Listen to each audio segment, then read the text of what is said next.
Check 1, 2, 3, ready for the big picture.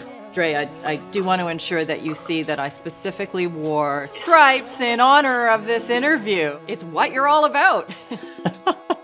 It's really, really cool. We think we're good? Oh, I have to do it too. I've never done it. Wait.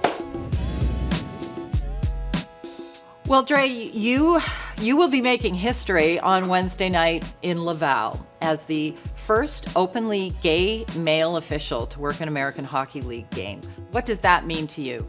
I thought I would make it here someday, especially, working in the ECHL for 4 years. It's a really, really special moment. And the fact that it is in Laval and I'm from Montreal, my friends and family and my partner's going to be there. So it's going to be really, really special. You first came out in, was it 2015? Came out professionally. We were working in the ECHL at the time. I wonder if you could share that.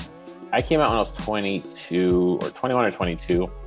To all my family, friends, the hockey culture and sports culture is, lagging in diversity and inclusion and belonging. So I thought, I'm one piece of that bigger puzzle. If I can help, then why not? And so what was the reaction? I don't know if you were nervous in putting yourself out there, but what was the reaction once you did? The story came out, and within the next 3 days, I think I got over 1,000 messages between social media and emails and everything else. And were those messages supportive? Yeah, I'd say all of them were supportive. I didn't get one negative message. The most humbling ones were players who'd say, I'm going to come out. I'm in high school. I play on my high school team, and I'm going to come out to my team tomorrow, or I'm going to come out to my family tomorrow. But, this is not about my story. This is not about me. This is about the bigger picture. It's to give courage, hopefully, and give an outlet to people who are struggling, because I struggled for a very, very long time. And I don't want anybody to go through what I went through.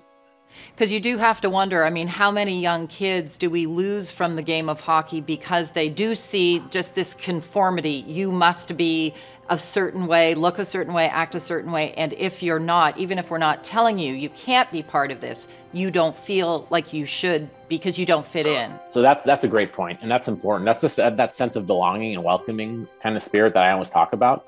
It's all good to say that, a coach or as a person, whoever you are, you say, I'm not racist, I'm not homophobic.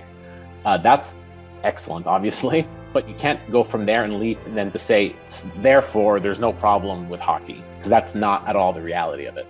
And to your point of, a lot of people probably don't even get a chance to fall in love with the game of hockey because they don't feel welcome.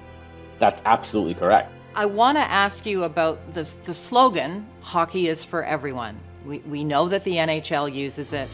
I want to ask you, are we at the point where hockey truly is for everyone yet? No, we're not there yet. By the NHL stating that hockey is for everyone, the hope is that it trickles down, and if the NHL is saying it, then we should also embrace that. But no, unfortunately, we're not quite there yet.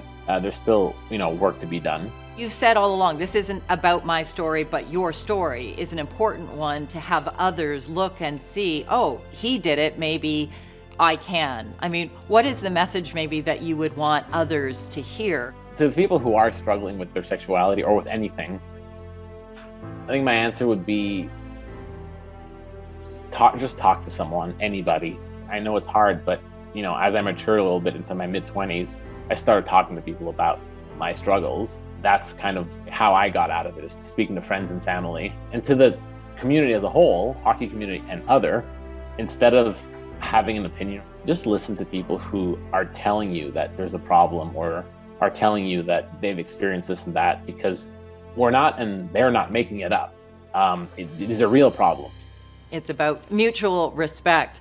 And I know this will be your first AHL game on Wednesday. You have at least a few more in your future. What do you see when you look ahead to your future, Dre?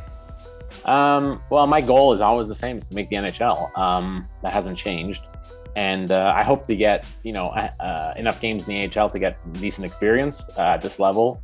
And to be looked at seriously by the NHL and given a fair shot, just like everyone else.